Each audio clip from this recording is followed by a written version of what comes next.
한미 정상이 공동 성명을 통해 양국 간 미사일 지침의 종료를 결정했는데요. 이는 한국의 군사력이 몇 배나 증가할 수 있는 계기가 되었습니다. 한국의 주변국들은 이 소식에 매우 놀라는 기색이 역력합니다. 1979년 10월 사거리 180km, 탄두 중량 500kg을 제한하는 한미 미사일 지침의 합의가 있었습니다. 당시 명분은 국제사회의 미사일 기술 확산 억제 노력에 동참한다는 것이었는데, 실제로는 미국이 동북아 군비 경쟁을 억제해 안보 분야에서 한국의 대미 의존을 공고히 하려는 의도가 숨어 있었다. 이후 사거리와 탄두 중량을 둘러싼 4차례 개정을 거쳐 한국은 현재 사거리 800km, 탄두 중량 2톤의 현무 -4 등을 확보하고 있습니다. 그런데 이번에 마지막 걸림돌이었던 최대 사거리 800km 이내라는 제한까지 풀리면서 한국은 사거리에 얽매이지 않는 중장거리 탄도미사일 MRBM을 개발할 수 있는 길이 열렸습니다.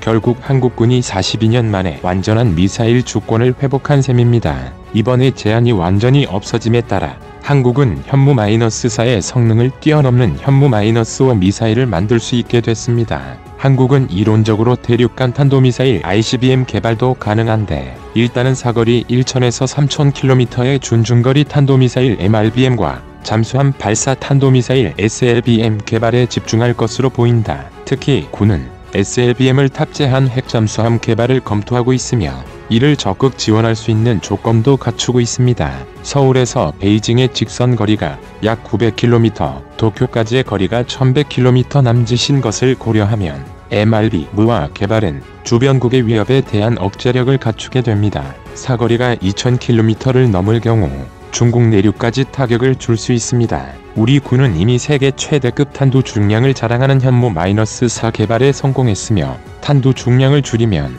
단시간 내 사거리를 늘릴 수 있는 능력을 갖추고 있습니다. 이번 합의는 미국이 동맹국인 한국을 통해 중국을 간접적으로 견제하려는 세계 전략 차원에서 가능해졌다. 1987년 핵탄두 장착이 가능한 중단거리 미사일 폐기를 목표로 미국과 러시아가 체결한 중거리 핵전력 조약이 2019년 폐기된 이래 미국은 한국이다, 일본, 유럽 등의 중거리 미사일을 배치하는 것을 모색해왔습니다. 그러나 중국과 러시아가 강력히 반발하고 있는 데다 배치 후보국들까지 내부적으로 반대 움직임을 보이자 한국의 경우 탄도미사일 사거리 제한을 해제함으로써 중국을 사거리로 넘어설 수 있는 미사일 개발을 할 수 있도록 우회로를 열어준 것 같습니다. 참고로 일본은 제2차 세계대전의 전범이기 때문에 국방 능력은 자위권으로 제한되어 미사일을 개발, 발사할 수 없습니다. 즉 미국이 한국을 동북아의 핵심 안보 지역으로 설정했다는 것입니다. 이번 결정에 타깃이 되는 북한, 중국은 당연히 반발하는 입장을 보였습니다. 그런데 또 한 가지, 한국의 군사력 증강을 두려워하는 나라가 있는데요. 바로 일본입니다. 일본은 틈만 나면 한국을 때리는 역사 왜곡을 비롯한 독도 도발 등을 하고 있습니다. 현재 한일 관계가 최악의 상황으로 치닫는 가운데 전문가들은 자칫 독도를 둘러싼 한일 간 전면전이 발생할 수 있다고 보고 있습니다. 한국의 미사일 사거리 제한 해제로 일본이 초조해하는 것 같습니다. 일본 입장에서 더 이상 한국에 도발을 하기가 쉽지 않아 보이는데 일본의 마지막 발악이 시작됩니다. 일본에서는 사토 마사이사 참의원 의원이 이번 협정에 심각한 우려를 표명했는데요. 트위터에 한국의 미사일 지침을 폐지했다는 글을 공유하며 이는 일본에서도 무조건 환영받지 못한다며 현재도 800km의 탄도미사일을 보유한 한국이 이 제한을 벗어난 신형 미사일을 개발한다면 일본에도 걱정거리가 될 가능성을 배제할 수 없다고 지적했다. 일본 육상자위대 출신의 사토 의원은 현재 일본 외교 방위위원회 위원장을 맡고 있습니다. 사토 의원은 일본 자민당 내 대표적인 극우 정치인으로 꼽히며 혐한 발언을 하는 인물로 알려져 있는데요. 일본의 이라크 전쟁 파병 당시 선발대장으로 복무했던 그는 코수염 대장이라는 별칭으로 불릴 정도로 대중에 대한 인지도가 높기 때문에 일본 네티즌과 정계 사이에서 이야기를 하는 역할을 하고 있었습니다. 실제로 그의 트위터에는 그의 생각에 동조해 혐한 표현을 담은 수많은 글들이 올라오고 있다. 문제는 한국의 미사일 사거리 제한 해제를 못마땅하게 여기는 일본의 분위기가 단순히 온라인 공간에 국한된 것이 아니라는 점입니다. 일본의 신문, 방송, 온라인 매체에 이르기까지 일관되게 우리나라 미사일 지침 폐기에 대한 비판적 시각이 이어지고 있다. 22일 산케이신문은 44조 원에 이르는 대미 산업 투자를 하면서 그에 걸맞는 대가를 미국으로부터 받지 못했다고 꼬집었다. 미사일 지침 폐기에 대해서는 한미 양국이 서로의 의견 차이를 그럴듯하게 포장한 대표적인 내용이라고 폄하했습니다. 이에 대해서는 미국이 중국을 견제하기 위해 한국을 이용하고 있을 뿐이라고 해석했습니다. 본인들이 미사일 타깃이 될 수도 있다는 것을 짐짓 모른 척 하는 것 같은데요. 그러나 일본 측의 초조함이 바로 다음 날 산케이 신문의 기사로 밝혀집니다. 이 신문은 23일 다케시마를 일본령으로 기재한 20세기 러시아제의 지도를 발견했다고 보도했습니다. 일본 초 발간 해당 지도의 시기는 러일 전쟁 중에 당시 일본의 적국이었던 러시아도 독도를 일본령으로 인식했음을 나타내는 중요한 자료라고 주장했습니다. 이 지도는 독도를 러시아어로 리앙쿠르, 울릉도를 송도로 표기하고 섬으로도 일본령으로 기재했다고 합니다. 산케이는 다케시마 용어 해설을 통해서 늦어도 17세기 중반 일본의 영유권이 확립된 한국의 불법 점거가 지속되는 과대법을 했습니다. 20세기 초 러시아 지도를 독도 영유권 주장의 근거로 삼는다면 해당 지도에 일본령으로 기재됐다는 울릉도도 일본 영토라는 논리가 성립됩니다. 이 지도는 처음부터 잘못 그려진 지도예요.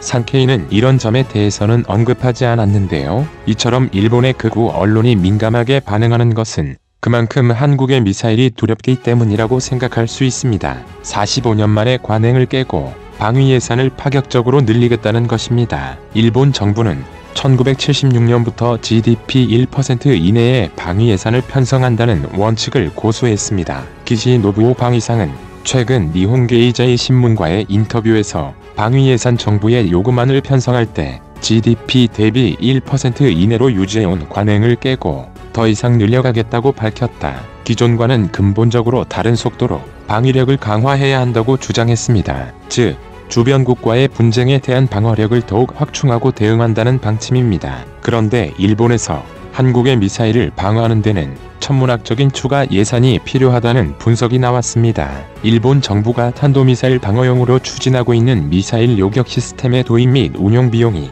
10조 원을 넘어설 수 있다는 추산이 나왔습니다. 이는 일본의 전체 방위 예산 기준으로 보면 20%에 육박하는 막대한 금액으로 도입의 실효성에 대한 논란이 커지고 있습니다. 일본 정부는 아베 전 총리 집권 때인 2017년 말 북한의 탄도미사일 공격 가능성 등에 대비한다는 명분을 내세워 지상 배치형 미국산 이지스 아슈어 2기 도입을 추진하다 지난해 6월 돌연 중지됐습니다. 이지스 어슈어의 미사일 추진체가 엉뚱한 곳에 떨어져 발사지 인근 주민에게 피해를 줄 수 있는 기술적 문제가 드러났기 때문이다. 이 기술적인 문제를 해결하는데 약 2조 원이 들 것으로 예상되자 일본 정부는 지상 배치 중단 쪽으로 방향을 바꿨다. 칸 총리 내각으로 바뀐 일본 정부는 여러 방안을 놓고 고심 끝에 지난해 12월 최종적으로 해상자위대가 운용할 이지스 시스템 탑재함 2척을 건조하기로 결정했습니다. 그런데 최근 아사히 신문이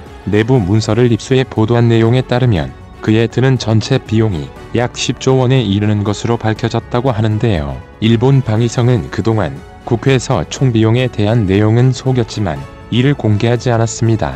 이는 첫 도입 계획 단계부터 비용이 많이 드는 반면 4조 원 정도로 추산된 예산의 2배 수준입니다. 그런데 탑재함의 경우 임무를 수행할 수 있는 기간이 연간 126일밖에 되지 않아 치명적인 하자가 있습니다. 육상형에 비해 방어 기대 효과는 3분의 1 수준에 그치고 비용은 2배나 드는 골칫거리가 된 거죠. 그러나 만약 일본이 지상 배치형으로 인해 24시간 365일을 방어한다고 해도 한국의 현무사를 절대 막을 수 없습니다. 2021년 현재 한국군의 현무 미사일 보유량은 2,000발을 넘어 3,000발을 향해 치닫고 있다. 현무 미사일 생산 공장은 지금 이 순간에도 바쁘게 돌아가고 있습니다. 한일전쟁 발발 AI 일본 항구와 공항 자위대 기지 일본 정치인들의 행정 건물을 현무미사일 3,000발로 한꺼번에 초토화해버린다. 결국 일본이 방위비 예산을 늘려봤자 가뜩이나 부채에 허덕이고 있는 일본의 경제위기를 가속화할 뿐 막대한 돈을 들여 미사일 요격 시스템을 갖춘다 해도 우리의 최첨단 미사일 앞에서는 무용지물이 될 것으로 보인다. 일본은 전범 국가로서 저지른 만행을 왜곡하고 정당화하기 위해 정부와 언론 등 한국을 비판의 대상으로 몰아가고 있다. 그러나 그럴수록 그들의 열등감만 표출돼 과거의 잘못이 선명히 드러날 뿐 아니라 덤으로 한국으로부터 미사일 폭격이라는 선물까지 받게 된다는 사실을 하루빨리 깨달았으면 합니다.